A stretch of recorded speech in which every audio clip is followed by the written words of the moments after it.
Hey fellow Vault Dwellers, it's Angry Turtle, and today I have for you another off-meta build, Infinite VATS Cryolator. You will stop your enemies in their tracks, and it's easy, because it's VATS. Can be used outside of VATS, but why would you do that if VATS is available and will never run out? Let's dive in. First, this is a special distribution before my legendary perks are being applied. Legendary perks on my human character: strength, intelligence, endurance, luck. Taking one for the team, and I do have Master Infiltrator for convenience. You probably know that already. If you don't, I keep the last slot for whatever I need in particular moment. So this is swappable card. Whatever I need to use, I will swap in here. You could consider adding, if you care about damage a lot, follow through, as Cryolator is stealth compatible. In this build, I am not really playing this as a stealth build, but you could, and I will tell you what you need to swap if you want to play it as a stealth build. Which is fun to it, will do more damage for sure if you do it stealth. Now, here are all the perks. I'm currently on the low health build, but I was testing it at full health too, and it's fun as well, so it's regardless if you are low or full health. I need to be low health on my human characters, I need more level ups, so experience is important, therefore unyielding armor is used. Now about the perks, and some swaps that you can do depending on the circumstances. Barbarian for some tankiness. Bullet Storm, yes, if you have quad Cryolator, Bullet Storm, just a regular Bullet Storm with lock and load, will work great with average damage bonus about 50 to 60%. So worth 5 points. I would say 5 points, 50% bonus, absolutely worth it. Then Blocker, in this one you can consider scrapping in case you will play on a team. So more people firing, some limbs can get crippled, so we can equip easy target. Cryolator itself, it's not a good weapon to cripple enemy limbs, especially tough enemies like Scourgebeast and so on. Therefore, I would not emphasize crippling and damage from crippled enemies unless you are on a team most of the time. And your teammates are with you, not just on a team. Perception, so for more damage, tank killer. Senta Masochist, in case enemy is invisible and I cannot use VATS for a weak spot, I will just fire straight and I will get this bonus. Concentrated Fire for more damage, Awareness for VATS accuracy, Dilcia for more damage, and Downranger for more damage. In case, again, if you are playing on the team, swap Dilcia with Tormentor. If someone else will be crippling enemies, Tormentor will be great here and way more effective than Dilcia. Endurance, max out. So we are low health but tanky. I'm not squishy. You will see it in practice, but this build is not squishy. Life Gear.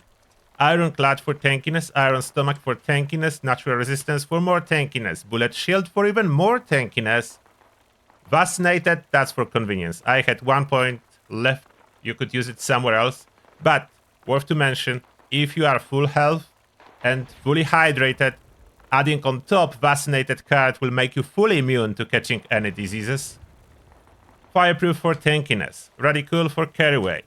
Star Genes to keep mutations, yes we are human. Adamantium Skeleton for limp tankiness. And Summons Sharing Life Giver. No, it does not stack with already equipped Life Giver. Under Charisma Inspirational, Bodyguards, and Strength in Numbers.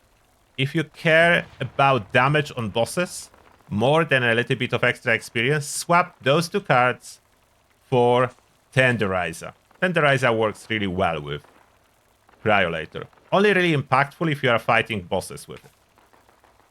Intelligence, Netherite, Cryology is good with Salt. Generally, I ran out of special, but Cryo ammo is quite heavy.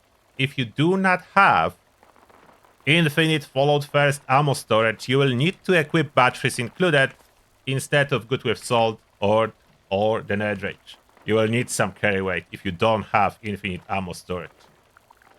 Agility, very important for damage. Gunslinger. Gunslinger Expert. Guerrilla Expert, Guerrilla Master. Gunfu for target swapping. Adrenaline for more damage. And I have Born Survivor rank 2, so I don't accidentally die. If you want to go stealth route, swap the Born Survivor one for sneak and escape artist. Like rank 1 sneak, 1 rank of escape artist, and you are suddenly a sneak build. And it will work. Now luck. Scrounger. I found out that Scrounger is a must-have for Cryolator build. It's huge difference in amount of ammo they are dropping in case of Cryolator. It's way bigger difference than on other weapons. I don't know why, but there is. So much more ammo is dropping from enemies and from containers when Scrounger is equipped, and solves out all the problems with ammo. I actually ammo positive playing with Cryolator now, thanks to this perk.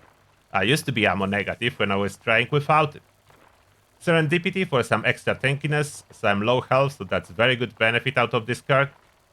Even without dodgy, as I'm not running dodgy, so it doesn't cost me any action points, and there is a cooldown between serendipity triggers, but 1 point, about 30% chance, that's great. Ricochet for tankiness, 4-leaf clover for our VATS needs, class freak if you have a lot of mutations, it's awesome. Crit savvy for more crits, junk shield for tankiness, better criticals for even better crits, and cap collector as a filler. I had 1 point spare and I wasn't sure what to use it for. You know, wanted posters are expensive, so I added cap collector. If you don't want that, there is another option here as well. You could run rank 1 better criticals, kick out cap collector, and quick hands instead. Because when quick hands trigger, you will keep your bullet storm stacks untouched and overall your damage will be higher. So that's a worthy consideration. I was running with that, and now with better criticals max out, similar performance with slightly better performance out of quick hands and obviously a little bit less caps because there is no room on cap collector if you use better criticals rank 1 and quick hands max out. Those are the perks? No. Mutations and gear. Mutations pretty much standard. Adrenaline reaction for damage from the kill streak. Bird bones, extra agility, fall damage reduction, eagle eyes for damage from crits. Egghead, faster experience and more damage thanks to intelligence perk boosting our cryo damage. Herbivore, I'm currently herbivore here. Carnivore overall is better. Herbivore gives a little bit more damage with criticals with crit food. But yeah, carnivore is my personal favorite. Up to you what you choose. Herd mentality, free special, marsupial for jumping higher, scaly skin for tankiness, speed demon, move faster, reload faster. Or all very good. Gear. I do have 2 weapons. Depend what I really need. Both cryolators we are talking. First, this one with AP cost of 5, they all with crystallizing barrel, recoil compensating stock, low sight, so AP cost very low. That's how infinite VATS is really possible so easily. AP cost of 5, quad weapon speed, less AP cost, and conductors gives healing and infinite VATS. So this conductors effect is very important if you care about infinite VATS. Without conductors, obviously VATS will not be infinite, but still a lot of VATS with AP cost of just 5. If you don't yet have access to 4-star legendary mod boxes. The second Cryolator, this one is more damage. Quite significantly more damage, because with this Cryolator I can achieve critical every other shot without any limit breaking on my armor. So my armor is 3-star, and it can be 3-star, and I will still get criticals every other shot as long as my luck is above 40. And with unyielding armor, it's possible. So I need 40 luck, I need the lucky hit effect on Cryolator, and I will crit every second shot. The trade-off, it will be slightly higher AP cost of 8, which means almost infinite VATS with this weapon. I will be able to fire approximately 100 snowballs continuously before running out of action points. And then I will need to have a break for like 2-3 seconds for my AP to regenerate. So that's almost infinite. This one is infinite VATS. Armor. My armor is not really completed yet. This is 3-star, and evade is not really needed.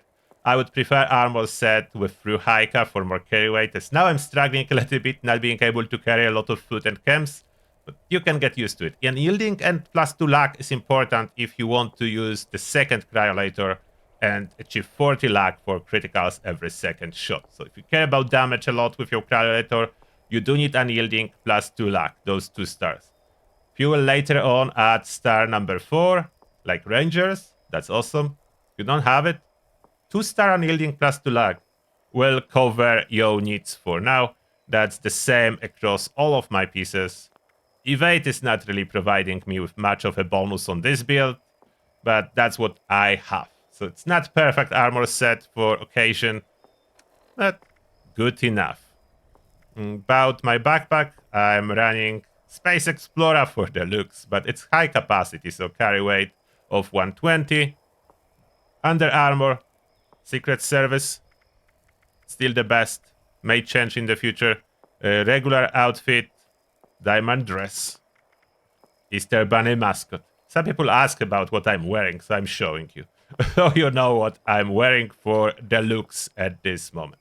Now, how does it perform and what food do I have with me? If you see the food, it's basically what my camp is producing. So I'm running barely anything. Just whatever my camp is producing from this soup dispenser. So that's what I'm using. I'm not really crafting any of that. I'm just using whatever my camp is able to produce, which is not great, but something. My total health at this moment, 600 without any food, 500. So my nerd rage health is between 120. Good enough. Good enough to be relatively tanky. How well this build performs now. Let's take it for a spin, maybe on tough enemies only. Soft enemies die easily, like super mutants and so on. Let's start with a fissure side. And even without any stealth-related perks, like at this moment, you can decide to crouch. That will most likely give you some criticals as long as enemies are far away. Even if you equip absolutely 0 stealth-related perks, the stealth damage on screen will not pop up. But this is okay, it's still doing the bonus damage from stealth attacks. And yeah, snowballs will hit eventually and slow down your target. This Scorch Beast is mostly outside of my range, so I cannot do the full damage, but still good enough. Look at that. It's molting, and that's a Cryolator, and I'm able to slow the Scorch Beast down enough, and now the tankiness test, because I was detected. I'm able to slow the Scorch Beast enough, so she cannot fly away from me. That's really cool. And you may notice I'm using the semi-infinite VATS one, this one, and I'm still not running out of action points. I can shoot continuously, like on the Scorch Beast. I have enough continuous fire to take down a Scorch Beast. Now, what about enemies in Burning Springs? Here we have our target, Burning Springs. As you notice, as well, this build is freezing everything very well. That with all the latest changes to freezing mechanics and how the cryo damage works, freezing is great. Now a sample, like what if I shoot at all also no VATS and how much they drop caps wise and stuff. So even the tough guy, look at that. Torso no VATS, it will die. And now our target is resilient. We very quickly can take down health and then bash. So absolutely no problem with performance. Is that one of the highest DPS builds? Obviously not. Gauss minigun, Gatling plasma, other heavy guns will do more damage, but this is absolutely brilliant and super fun build.